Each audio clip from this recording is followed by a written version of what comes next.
Hello guys, এইটা আবার কি হচ্ছে গাইজ? তোমরা বলবে তো, তাই দাঁড়াও দাঁড়াও আমি বলছি। আমার সরস্বতী ঠাকুর দেখো বানানো হয়ে গেছে। আমি মাঝখানে দেখাতে পাইনি, কমপ্লিট আমার সরস্বতী ঠাকুর এবং প্যান্ডেলও তোমরা দেখো কত সুন্দর লাগছে এবং মিষ্টি লাগছে। যদি ভালো লেগে থাকে, আর এইটা আমার ছোট মা প্রতিমা, আমার ছোট ঘরের পাথরের ঠাকুর।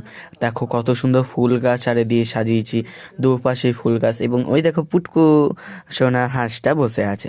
দেখো আমার মায়ের মুখটা কত সুন্দর লাগছে। এবং এখন ভোরবেলা কিছুক্ষণ পরই আমার মায়ের পুজো হবে। তোমরা দেখতে থাকো, সঙ্গে থাকো। এ দেখো পুজো শুরু হয়ে গেছে, আমি তোমাদেরকে ভিডিও করে দেখাচ্ছি। দেখো বামুন পুজো করতে চলে এসছে এবং সব কিছু পুজো করবে। এবার ঘট বসিয়ে পর পল্লবারে দিয়া দিই করছে, তারপর পুজো করছে। দেখো কত সুন্দর লাগছে আমাদের সরস্বতী ঠাকুরকে এবং দারুণ লাগছে। এই দেখো আমাদের সরস্বতী ঠাকুরের পুজো হয়ে গেছে। এবার আমি রাত্রেবেলায় ভিডিও দেখালাম এই আরতি করে পর। দেখো মায়ের সিঁদুর, স্মৃতি ভরা সিঁদুর ভরে মাকে কত সুন্দর মিষ্টি লাগছে। আর এই দেখো আমার ছোট্ট মা, আর এই দেখো